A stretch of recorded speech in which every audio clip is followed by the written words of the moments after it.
All right, I'm going to talk about imperialism today, and so this complements the chapter in that, in the book.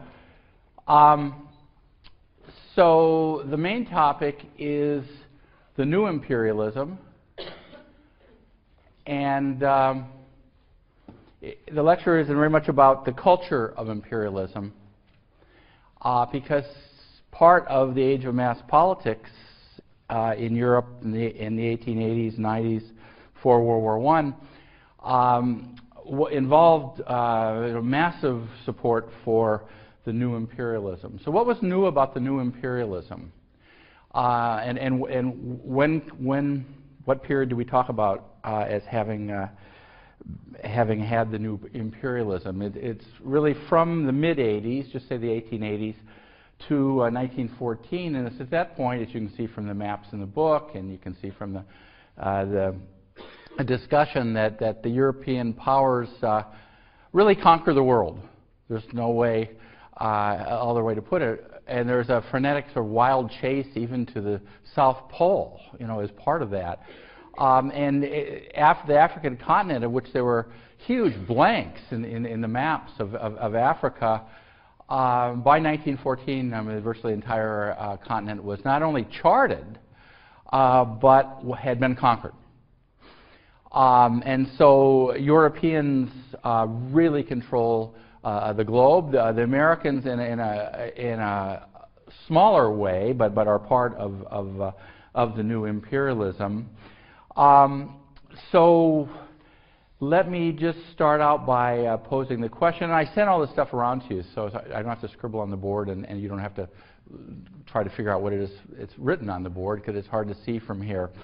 That if you were going to argue or to point out or to claim that there was a central reason for the new imperialism, why even Bismarck, who described colonies as an albatross around the neck of Germany, while he gets into the kind of feeding frenzy himself. It's been put rather cleverly by a guy called Baumgartner a long time ago, that it comes down to God, gold, and glory.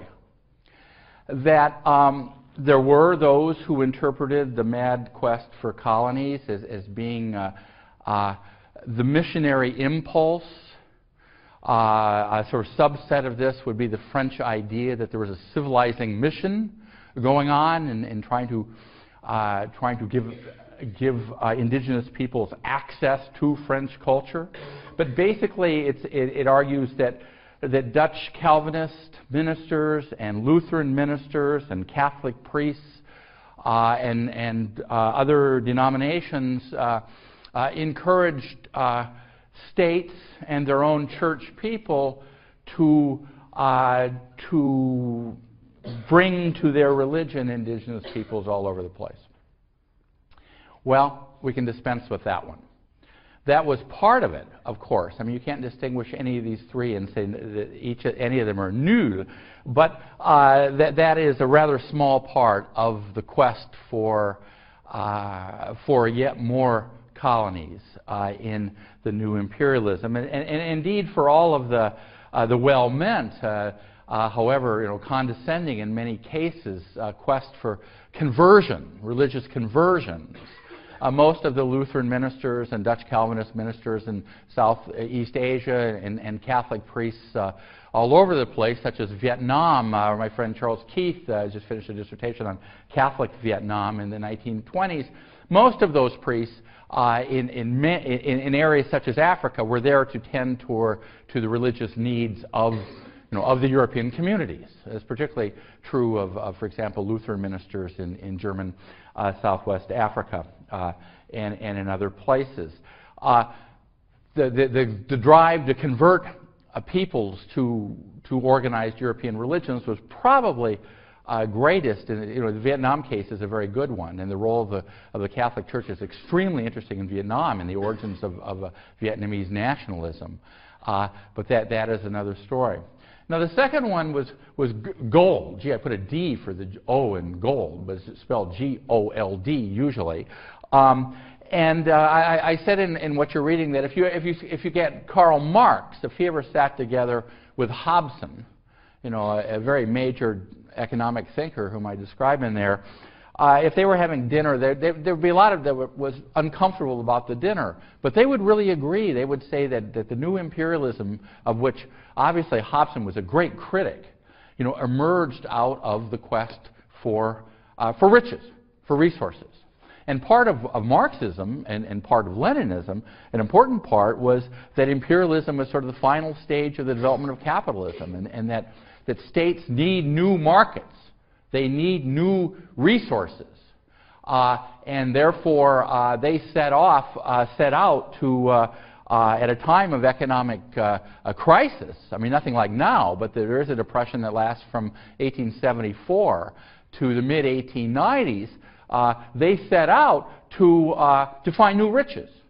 And that the people going up the Niger River, for example, where I've been in Mali, they expected to find gold around the next bend, or more peanut oil, or diamonds, because of the diamond rush in South Africa, which was the equivalent of the gold rush in the U.S. in about 1848 in California.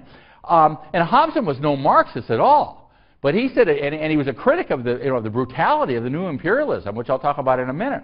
But he said, if you want to find out where this all began, you look at high finance in the city. The city being the city in London, Westminster, where the high rollers and the bankers and the big capitalists are, and there is the origins of the new imperialism. Now, there were critics of the new imperialism, and most of them, but not all, were in Britain. And many of them opposed the new imperialism because of the brutality exerted on indigenous peoples by the imperial powers.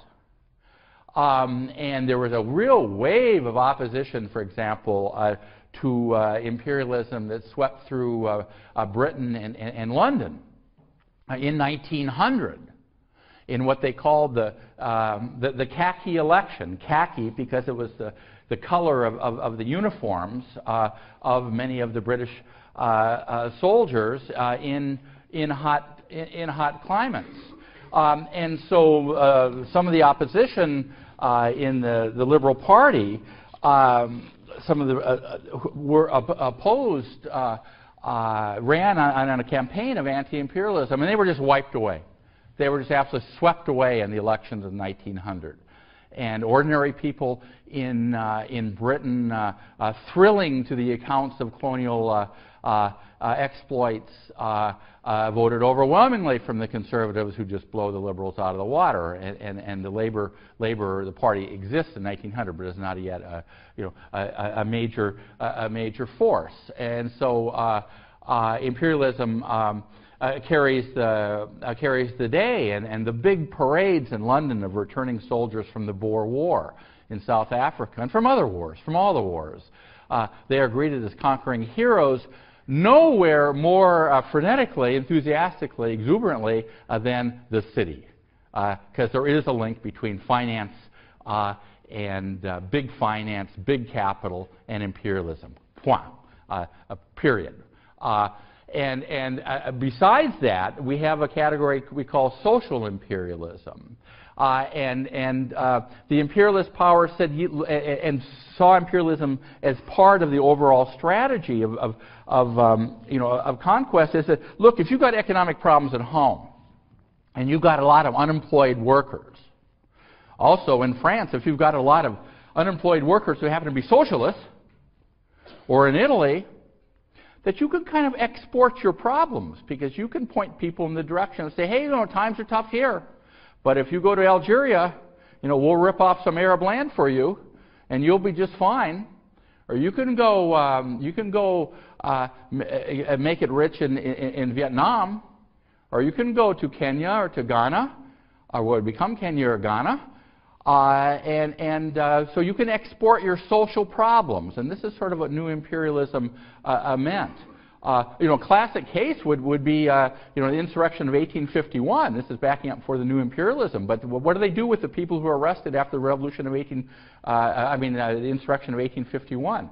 A lot of them are sent to Algeria. You export your quote-unquote social and political problems, and the irony there, amazing, delicious irony, is their great grandchildren end up being right-wing supporters of the National Front, and before that of various right-wing groups that believe in French Algeria, and who try to keep the French from leaving Algeria in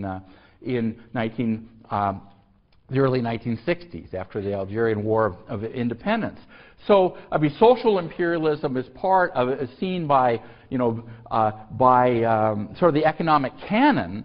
That is the way of thinking about the economy and the political economy of these countries as a way of keeping things calm at home. Is give people opportunities. You send them to these foreign places. And geez, in the case of France, I remember reading these gripping, just pathetic stories of these people who just can't make it in the area in which we live in the south of France, and they pack up all their stuff and they walk, or they get little push carts, try to get to Avignon, try to get to Marseille, try to get a boat to get to Morocco or Tunisia or Algeria to try to make a living there. And this too is part of social imperialism, and is part of the idea that somehow that social imperialism is economically determined, that is the final stage of capitalism. Well, is that the biggest reason?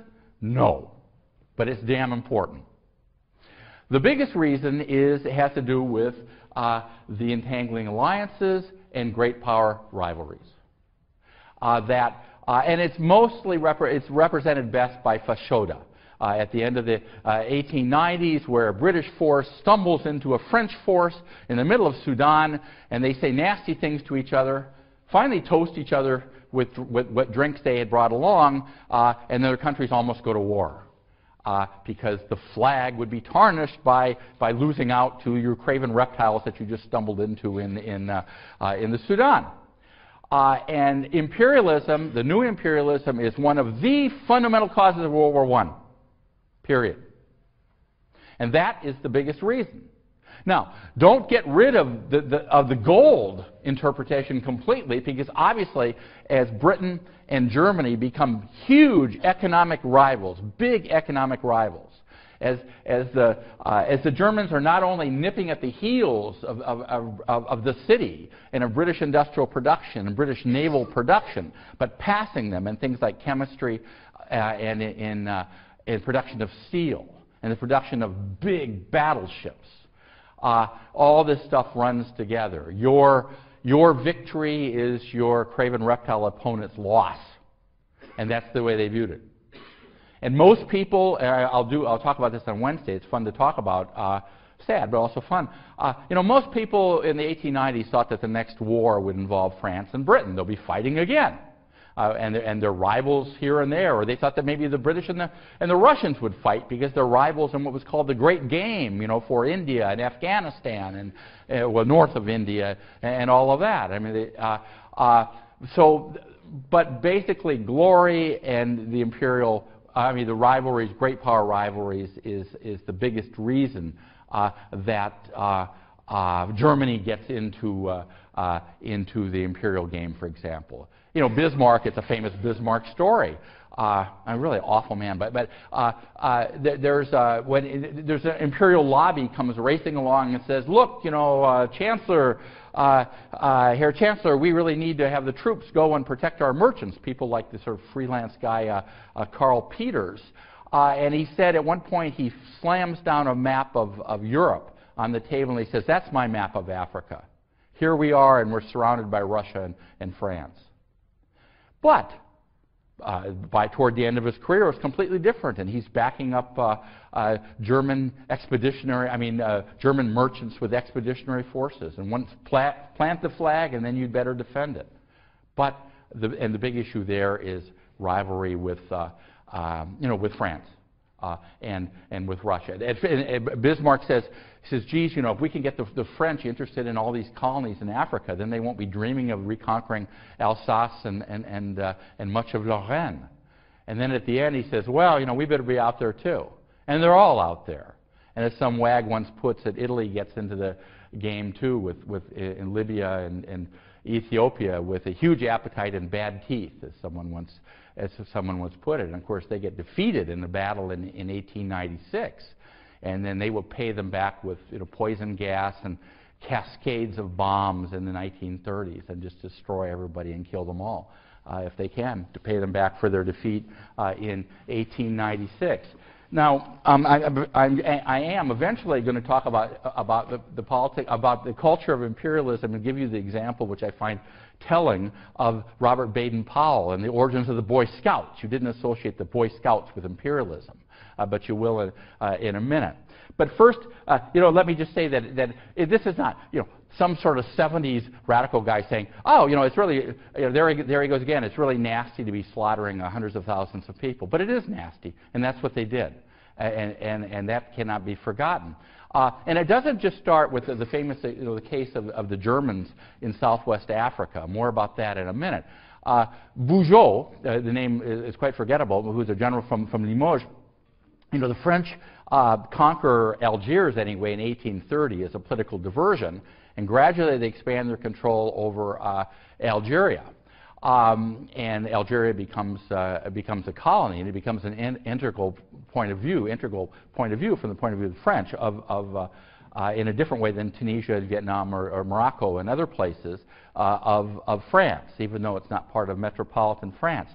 Bugeaud and his successors kill about 850,000 people during the campaign. Very unequal battles, and Bugeaud comes up with the idea of simply putting men, women, and children into these huge caves and caverns, and then simply throwing bombs in, and so they all die. And he did that over and over again. And so, it's easy to say, well, the demons of the 20th century, they come into the 20th century, don't they? But as I suggested before, in terms of the commune, I mean, this stuff is out there in the 19th century as well, and so racist ideology is out there in the 19th century. There's no doubt about it. And the French experience it wasn't that way in every place. But the French experience was pretty terrible. In the case of, no very well documented case of what happened in what now is Congo and was in Zaire, where it was sort of the private colony of the King of Belgium. The atrocities there are well known, and one could go on all day talking about these atrocities. The most well known, certainly, and most well documented, and in a way because of what comes later in the 20th century, is that of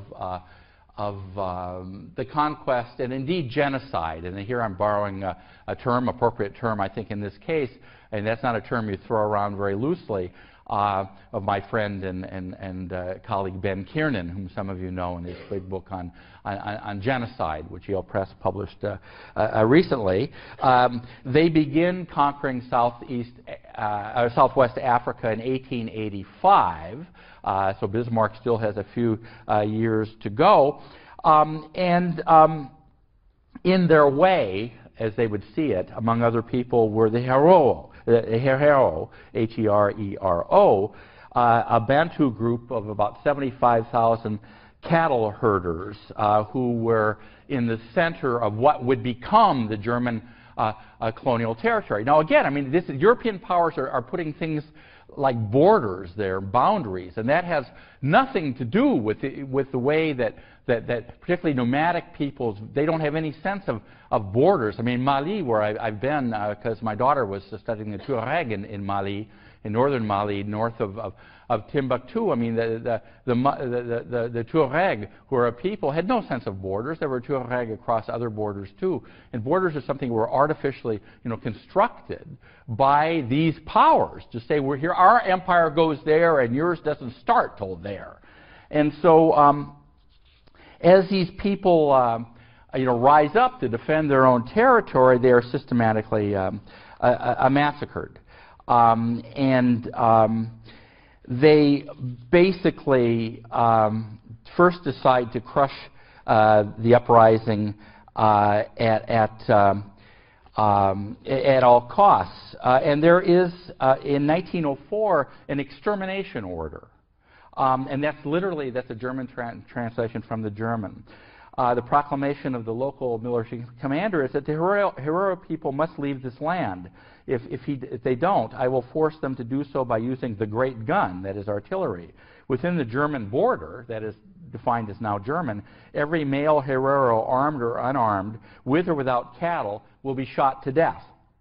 I shall no longer receive women or children, that is, spare them, but will drive them back to their people or have them shot. These are my words to the Herero people. Now, I couldn't make this up, and it's easy to say how terrible this is, but it is terrible. And it was part of the enterprise, and it has remained part of the imperialist enterprise. It wasn't the goal of every imperialist to exterminate the people who were there, but if they got in a way in a very unequal fighting, in India there were various cases of soldiers complaining it was too easy shooting down the rebels because it was just like hunting. That was a very British upper class analogy. It was just like hunting, so basically what they do, if they don't shoot them, they chase them out into the desert, and then they cement over the wells in the oases, so they die. And basically they exterminate about 2/3 of the people. There's a very excellent book on this written by a former graduate student here many moons ago called Itzy Hull, Isabel Hull, that was published 4 or 5 years ago. So, you know, the origins of this, and again, I mean, there are people now writing and saying, well, it wasn't that bad. You know, they brought trains to India, ended the huge disparities in prices. I mean, certainly lots of good things did come, but you know, looming in the background were these massacres. And you know, the edition that I'm working on now, that I'm just finishing of the book that you're kindly reading. There's a whole recent spate of interesting literature on the end of the British Empire in Kenya in the 1950s. In the 1950s, History of the Hanged is one. There's another one by a woman called Carolyn Elkins at Harvard, and the title escapes me at the moment. But are just fantastic, but just gripping, just chilling, you know, accounts of essentially the mass murder, incarceration and murder and shooting under the guise of trying to escape, in quotes, and all of this of hundreds of thousands of people. And this was hidden from the British public just systematically by the government. So it's a long story, and it's one that we have to wrestle with. Now, having said that, I want now to talk about the culture of imperialism. So this is sort of shifting gears rather rapidly and talk about Robert Baden-Powell, it's the best way of pronouncing it, and the origins of the Boy Scouts. And again, because I was once asked to leave the Boy Scouts in Portland, Oregon, because I was of no use and had never accumulated a single badge, this is not the origins of this lecture. And there's lots of stuff written on Baden-Powell. He's an easy person to mock. He's an easy person, I suppose, to have some sort of respect for, too, in a way, depending on your point of view. And I'm not dissing the Boy Scouts. Once I had people running up, I said, a woman came up who was a Girl Scout, and she says, oh, this is so cruel what you're saying about scouting. It's not like that. I know it's not like that now, but having had some relative who had the very strange idea of giving me, of all people, boy's life as a birthday present, and I remember, you know, reading that and all this kind of over-the-top Americana publications. I suppose I'm reacting a little bit against that too, but there is a point to all this, and so the rest of this is about Baden-Powell and the Boy Scouts.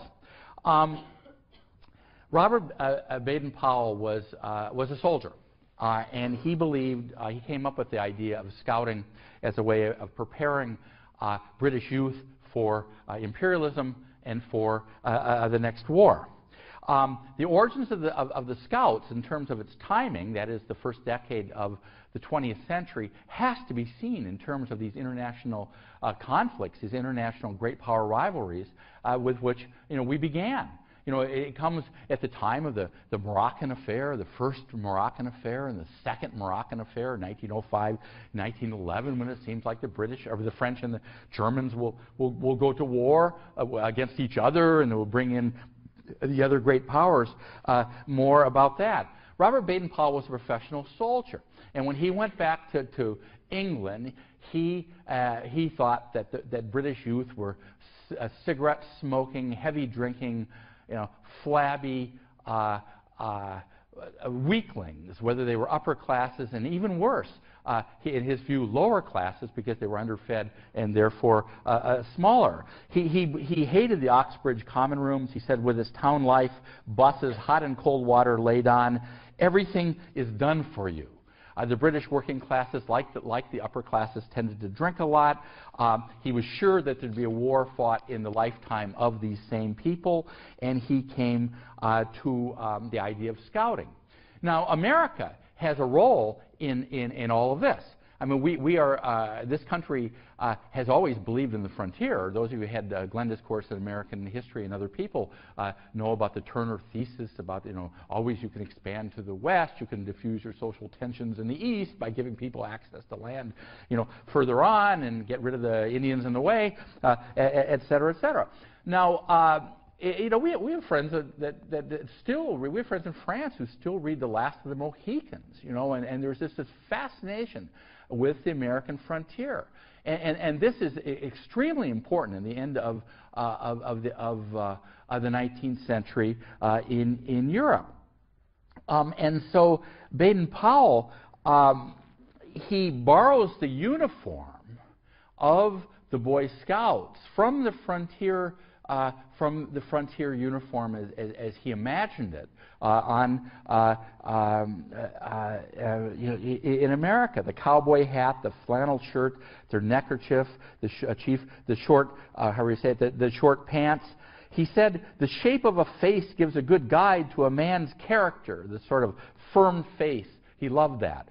Square jaw, compared to working class loafers and shirkers, as he called them.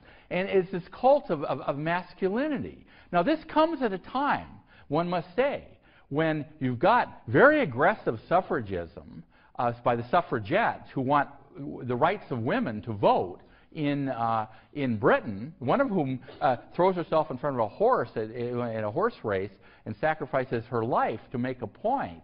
It comes at a time at the famous Oscar Wilde trials, and Oscar Wilde, of course, was gay.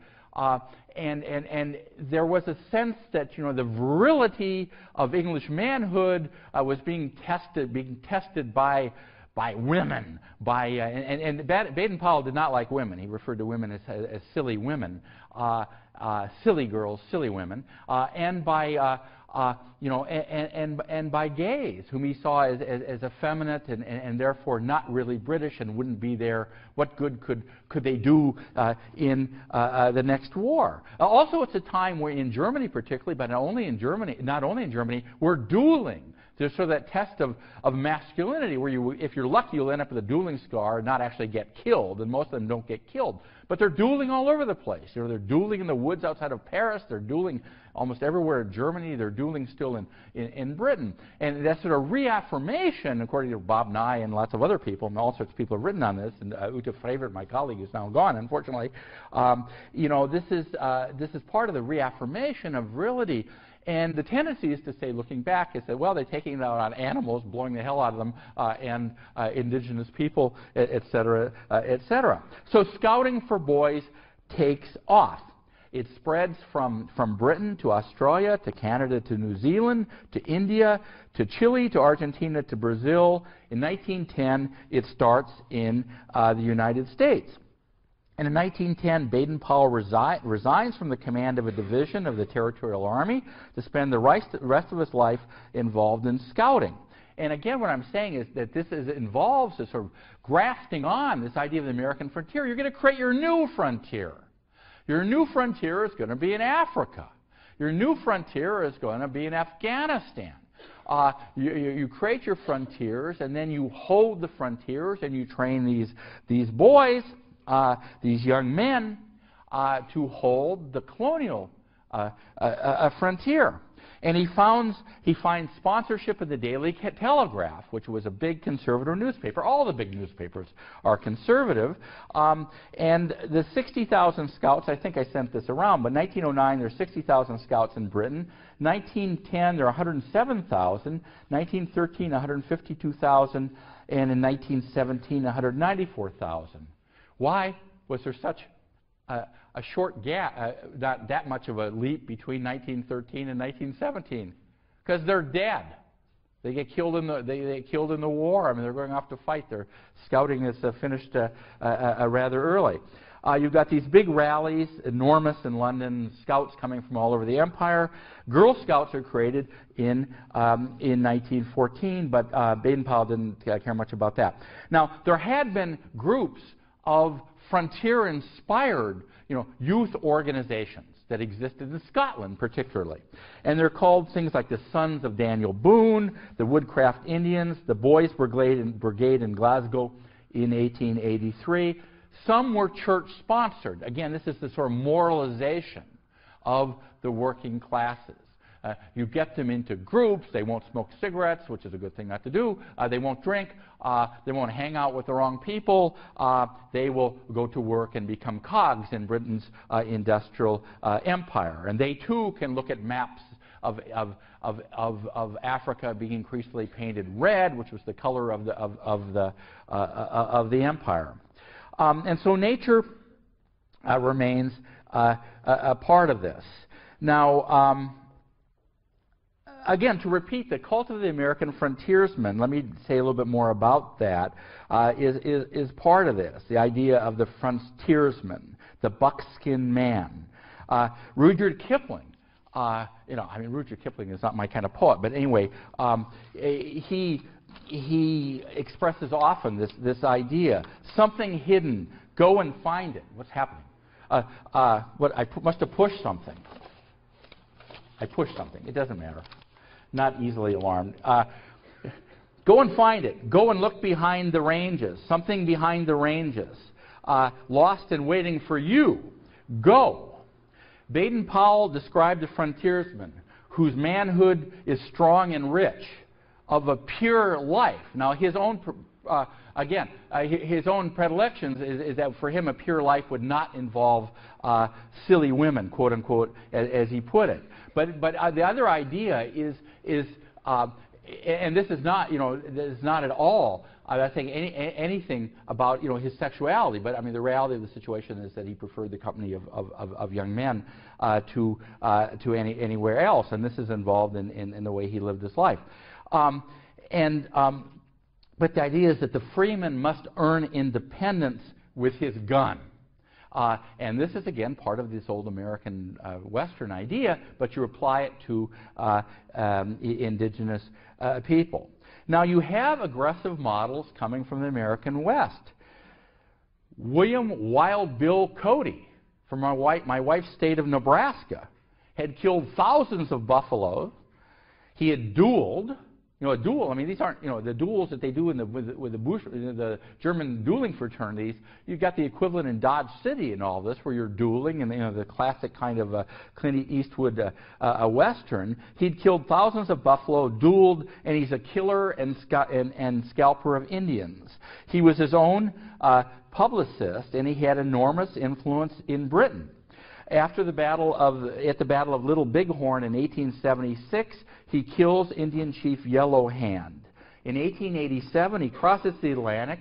He goes to London, Paris, and Berlin. Queen Victoria came out of her extended period of decades of mourning for her dear husband Albert to attend a Wild Bill Cody show. She wants to go, and she's there with all of the others. She hadn't been to an event like that in 26 years. And so the irony is that Wild Bill Cody, when he runs these fake combats between the Indians and the cowboys, in stadiums, or the equivalent of stadiums in Britain, one of the ironies of this about art and reality merging is that some of the people he brought across the Atlantic were Indians who had actually fought in the battle against him in the Dakotas, and he hires them as extras, and he takes them to Paris, to London, and to Berlin. And they are a big, huge success. It's the Wild West program. At the same time in Canada, those of you who are Canadian know about the mounted police and all that business. And the mounted police become a powerful, though somewhat tamer, more acceptable, more vanilla equivalent of that, of keeping order, in Saskatoon and all these places like that. I've actually been to Saskatoon. It's a pretty nice place. And so the idea of these mountain men. So now the mountain men get uniforms. You know, the mountain men are no longer sort of, you know, taking pot shots at people in Kentucky on the frontier or scalping Indians in the Dakotas. They're wearing, you know, sort of freelance scalpers. You know, they're wearing the uniform of these countries, and they're big-time imperialists. And so that's really the point. Here's a verse. I can't remember where I got that. Our mission is to plant the right of British freedom here, restrain the lawless savages, and protect the pioneer. It rhymes. And 'tis a proud and daring trust to hold these vast domains, but with 300 mountain man. You've got to kind of make that rhyme a little bit. Mountain man. Like pronounce it as if you were a mountain man. But anyway, that's a little harder to do if you have an Oxbridge accent, which I clearly don't. You know, also, this is part of the whole, I mean, I don't have time to do it, and I've spent a fair amount of time in Australia, but it's also part of the idea of being Australian, too, of, you know, but anyway, but that's another thing. Kipling's Lost Legion is really just awful, but here we go. There's a legion that was never listed, that carries no colors or crests, but split in 1,000 detachments is breaking the road to the rest. I'm supposed to be more respectful when I do this, but anyway. Our fathers, they left us their blessing. They taught us and groomed us and crammed, but we've shaken the clubs and the messes to go and find out and be damned, dear boys, to go and shot and be damned, dear boys. Virility, adventurousness, loyalty to boys, loyalty to young men, and brotherhood. And so it starts like that. Can I barely go on? Out from the woods of the great Northwest, under the austral sky, from the south and the north, they'll come forth at the sound of the mother's cry. At each at his post where the danger is most will stand as a sentry then, Britishers all to stand or to fall, the empire's frontiers men. Now, Baden-Powell is his own best publicist, even better than Wild Bill Cody had been. He helps plant newspaper articles about him. Here's one from 1900. It has been suggested that Major General Baden-Powell's unrivaled skill as a cavalry scout forms a quite remarkable inheritance of heredity, that he is descended from Pocahontas, the American Indian princess, which he was clearly not.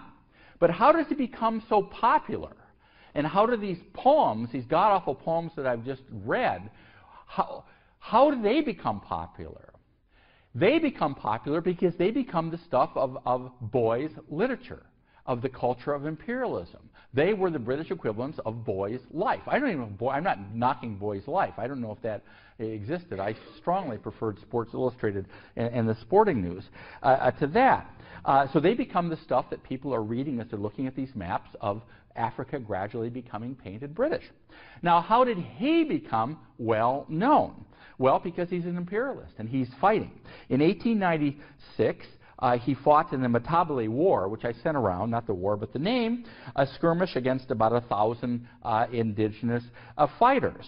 And it's at that point where he starts coming up with his own freelance uniform that would become that of the Boy Scouts. And in military units, people that were scouts, again, the idea of tracking, you're seeing where the Indians have been. The Indians can see where you've been. Now you learn how they do it. You know, how the blades of grass turn and all of that. I couldn't scout anything, but that you see how they do it, and they become known as scouts, which is sort of an Americanization of a term. And this is what he likes to do. I mean, Teddy Roosevelt, you know, there's a good example of that. I mean, I talk about the kind of narcissism of the colonial imagination and the imperial imagination. Rough, we're the stuff, we want to fight and we can't get enough. Whoopee. The song of the Rough Riders from the Cuban-American War of Teddy Roosevelt. So as part of the hysteria of the U.S.-Spanish War, but again, it's the frontier spirit. Now, Baden-Powell helps create his own myth. What I've said, he drew pictures of the people that he had allegedly shot. These pictures end up being in the tabloid newspapers. And again, the role of the tabloids in spreading all this stuff is terribly important. I said before, there are 21 daily newspapers in Paris at the time. And I don't remember how many there are in Britain, but there are an awful lot of them. he sketched a last stand of 8 people, supposedly, until they get rescued against the indigenous people. He claimed that the Zulus, against whom the British war, the Zulus, Z-U-L-U-S, called him, quote, this sounds unlikely, the man, he who likes to lie down to shoot. And that the Ashanti called him in awe, this was his term for himself, he of the big hat. And that in this war in 1896, that they called him the wolf in awe again, his opponents. The beast that does not sleep, but sneaks around at night. And so he became the wolf who never sleeps. There's a slight problem with this invention of a term to describe himself as the wolf who sneaks around, is there aren't any wolves in Africa. There are not any wolves at all. So he made it up, and made it up rather badly, having taken it out of some book somewhere else. But that doesn't stop the tabloids from referring to him as the wolf who never sleeps. And then, though some of the Boers understand that, and the Boer War, that is the Dutch Afrikaner opposition opponents, who, by the way, the British created the term concentration camp. And again, I'm not looking back from history, but they're separating men and women, children and women from the men, and trying to avoid that they receive provisioning out in the bush. And they create the term concentration camp in the Boer War. Well, the Boers, actually lived there, and had for a long time, though they're not an indigenous people. They know that there aren't any wolves there, and so they start mocking Baden-Powell. But he of the big hat did not slow down at all. And so in 1899, he has the good luck to be at the siege of Mafeking, M-A-F-E-K-I-N-G, where they are surrounded by a force, but not a terribly aggressive force. And again, he draws pictures of people on duty and all of that, night duty. And the town had resisted 217 days, stationed on the railway line that runs between the Cape and Rhodesia. This was a big takeoff for his reputation. And just the name Baden-Powell, the initials Baden-Powell, BP, become identified with British imperialism. BP, he loves the night, and after his return from the hollows of the veldt, where he has kept so many anxious vigils, he lies awake, hour after hour, upon his camp mattress in the veranda, tracing out in his mind the various means and agencies by which he can forestall the Boer move, which, unknown to them, he has personally already watched. He is the wolf who never sleeps. Now, BP also becomes, those initials, British pluck. The idea that the British are mudders. This is kind of the image that would come out of the very heroic, Battle of Britain and under the bombs of German Luftwaffe in World War II. British pluck, also BP, British peerage, British peers, the upper classes, the titled British peers. And so he becomes identified with all of this, the wolf who never sleeps. His advice to his own garrison is to sit tight and shoot straight. All is well here, he writes. I mean, they're able to get messages out to the newspapers who are covering this. Now, again, the British newspapers covered another siege, which ends rather badly, which is at Khartoum, with the death of Charles Chinese Gordon. As he was called Chinese Gordon because he slaughtered the Chinese. And he gets his at Khartoum. And of course, school children, there's an enormous outpouring of tears over the death of this man.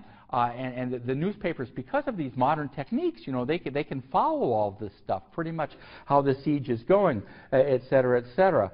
And so BP, the Prince of Good Fellows, Prince of Scouts, here we go. They emphasize his youth. He's 43, but he's youthful, he's cheerful. He's always whistling and telling stories even when things are going bad.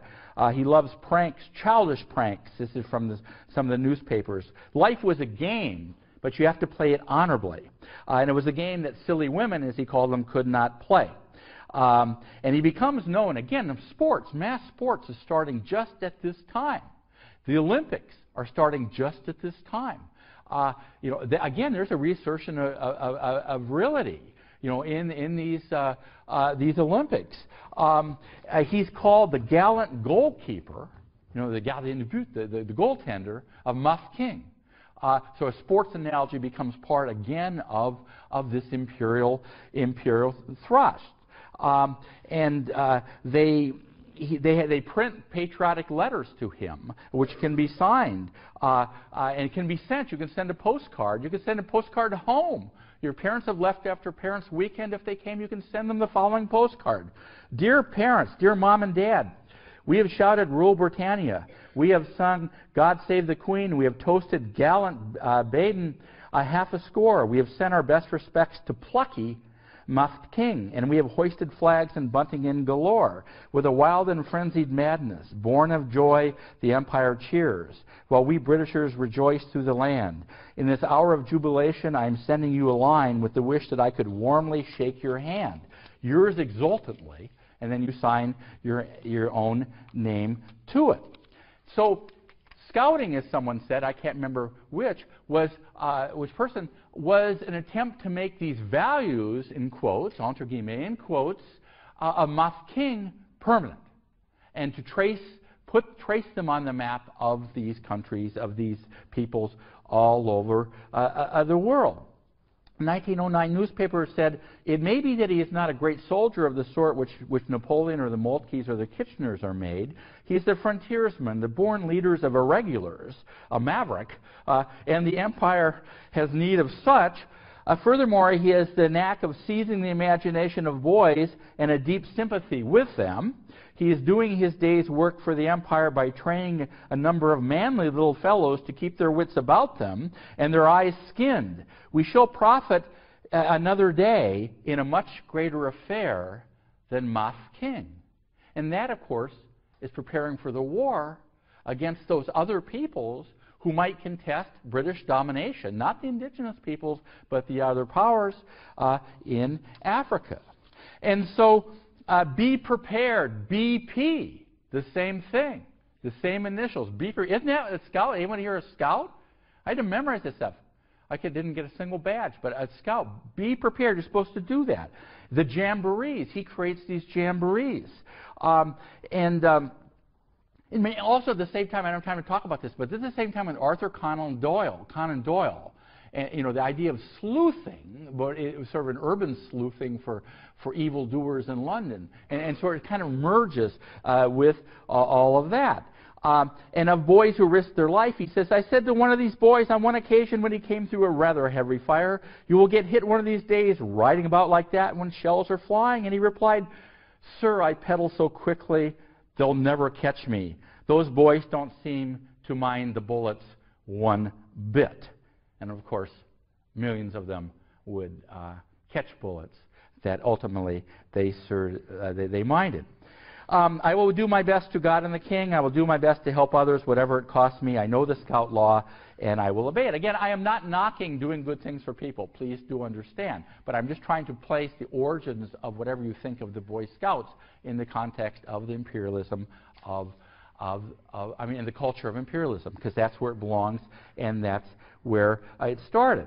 In 1912, in August, a boat capsized off the coast of Devon, I think. And 9 boys from 11 to 14 drowned. They were scouts. And there was an enormous national funeral service in London, in which millions of people saw at least parts of it. This helped their death, and many more deaths would follow, helped tie together the idea of scouting with service to the nation. A magazine called The Captain, again, this is part of the culture of imperialism and of aggressive nationalism, had a troop of mobile scouts on bikes, fitted with a rifle bucket and a clip to carry a carbine, a rifle. And so it shifts. The image of all of this shifts from Africa, where much of the fighting was already over and indigenous people destroyed or pacified, to the European enemies against whom the next war would be fought. There's a famous cartoon in the British magazine Punch which showed a Boy Scout, complete in uniform, being prepared, taking Mrs. Britannia, that is the image of Victoria, who is dead, but the female image of the empire, by the arm, and says, "Fear not, Grandma, no danger can befall you. After all, remember, I am with you now." Boy Scouts played an enormous role in 1914 and in the subsequent years. Goodbye, I'm off to war. There was a cartoon or a caricature in the newspaper as Boy Scouts joined up along with lots of other people who weren't Scouts in the war, and as you well know, they don't come back, or a lot of them don't come back. It's part of the mood of nationalism and of imperialism, of the new imperialism, and those two things are tied together. And the expectation, indeed, in many cases, in the case of Baden-Powell, joyous expectation that you could test your virility in a more meaningful combat than simply slaughtering indigenous people or picking off Boers with greater numerical superiority. By the way, Baden-Powell, Robert Baden-Powell, died in Kenya in 1941, from which he had just sent his last patriotic message to the Boy Scouts in what was a very different war. Thank you. I'll see you on Wednesday.